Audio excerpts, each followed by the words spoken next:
லூக்காஸ் அதிகாரம் 2 இறைவார்த்தை 8 முதல்.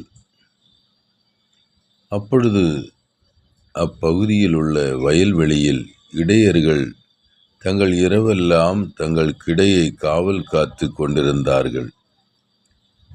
திடீரென்று ஆண்டவருடைய தூதர் அவர்கள் முன் வந்து நின்றபோது ஆண்டவரின் மாட்சி அவர்களை சுற்றி உலர்ந்தது. மிகுந்த அச்சம் அவர்களை ஆள்கொண்டது.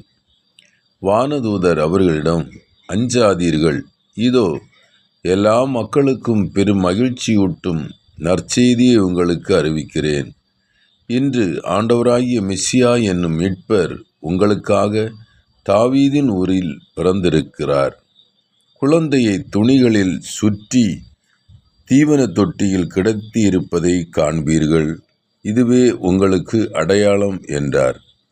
உடனே விண்ணக தூதர் பேரணி அந்த தூதருடன் சேர்ந்து, உன்னதத்தில் கடவுளுக்கு மாட்சி உரித்தாகுக, உலகில் அவருக்கு உகந்தோருக்கு அமைதி உண்டாகுக என்று கடவுளை புகழ்ந்தது.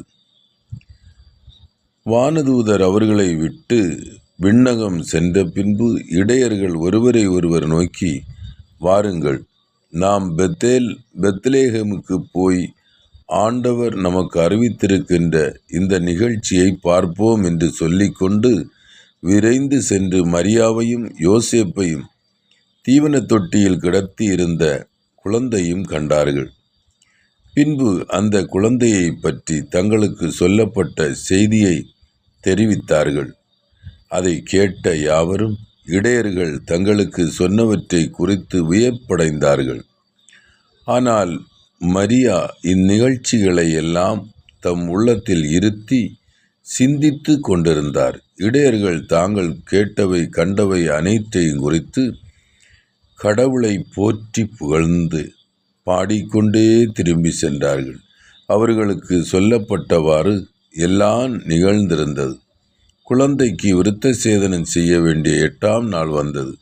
தாயின் வயிற்றில் உருவாகும் முன்பே வானதூதர் சொல்லியிருந்தவாறு அதற்கு இயேசு என்று பெயரிட்டார்கள்.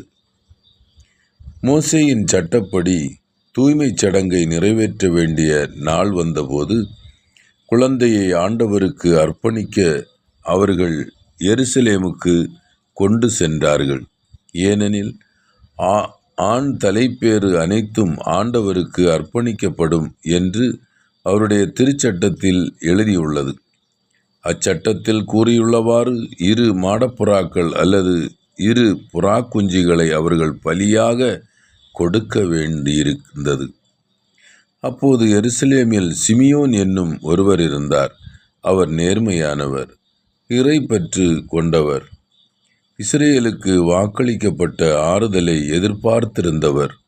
தூய ஆவியை அவர் பெற்றிருந்தார்.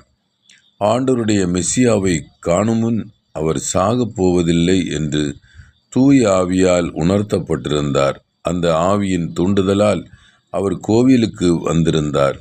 திருச்சட்ட வழக்கத்திற்கு ஏற்ப செய்ய வேண்டியதை குழந்தை இயேசுவுக்கு செய்து முடிக்க பெற்றோர் அதனை உள்ளே கொண்டு வந்தபோது, சிமியோன் குழந்தையை கையில் ஏந்திய கடவுளை போற்றி, ஆண்டவரே, உமது சொற்படி அடியான் என்னை இப்போது அமைதியுடன் போக செய்கிறீர். ஏனெனில் மக்கள் அனைவரும் காணுமாறு நீர் ஏற்பாடு செய்துள்ள உமது மீட்பை என் கண்கள் கண்டு கொண்டன.